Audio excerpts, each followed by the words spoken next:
Here, we have a shipping discount already set up. Now, let's explore how to set up a shipping discount for a specific market. In the discount conditions, there's an option to add a rule.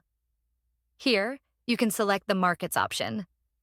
As you can see, if you want the shipping discount to apply to specific markets, you can choose the Select Markets option and select the markets where you want the shipping discount to apply.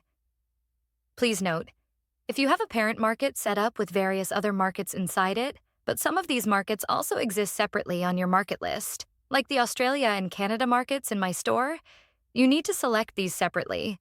Otherwise, Shopify will consider that, since they are separately set up and not selected, the discounts shouldn't apply to those markets.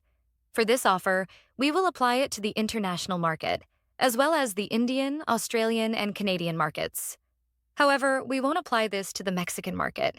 As a result, the offer will be visible in these markets, but it won't show up in the Mexican and USA markets.